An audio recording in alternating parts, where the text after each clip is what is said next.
Howdy, and welcome back to the Road to the Great Canadian Open, Winter 2026.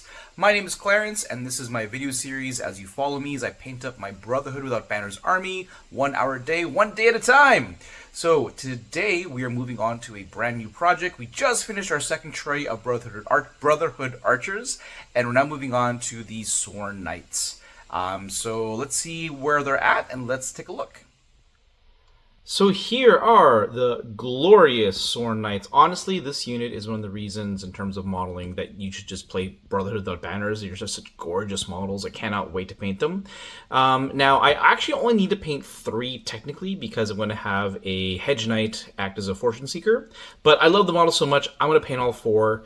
And yeah, so I'm going to paint 4 of these dudes, and then I'll paint him as a palette cleanser afterwards. I'm going to commit to slap chopping the whole army, so even my neutral units such as my Golden Company crossbows and my Kingsmen, I'm going to paint in this scheme. I bring that up because I actually already have Hedge Knights painted, but they're based differently, and they're painted differently, so they won't quite blend in, and my OCD won't let me enjoy it that way. So here are the Sworn Knights, folks.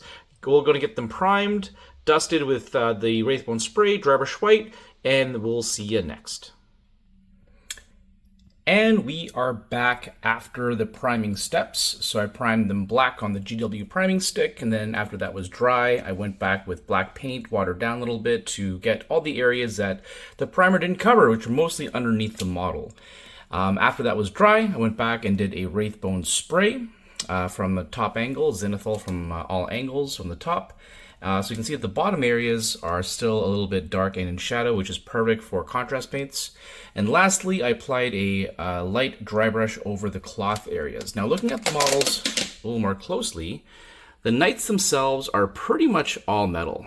So I didn't really dry brush them white. I know that I'm going to go back with a couple of metals to do that. But the barding on the horses and their cloth, that I dry brushed in white, focused on the horses mostly. So now that we're done, we're going to apply on some contrast. We'll start with some green and see how much time it takes. That was about 20-ish minutes of work. We got 40 minutes left. Let's see how much we can get done. And we are back and we are done. So this took about 45 minutes. We went over time by about 10 or 15 minutes or so.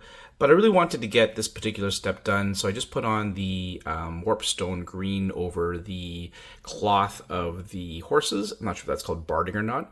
Barding I always felt was armored. Anyway, originally I planned to paint them in a quarter scheme. So this guy here, for example, has got the quarter scheme going on.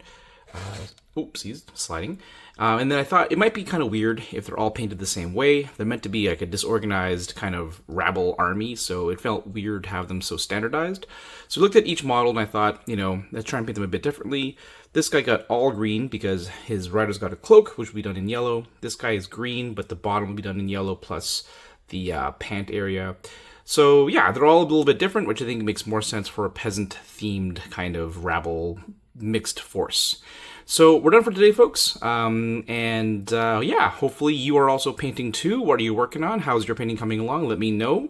And let me know if you enjoy the content. And again, if you know anyone who would be inspired by this kind of painting series, please share. And have a great day, folks. Bye-bye.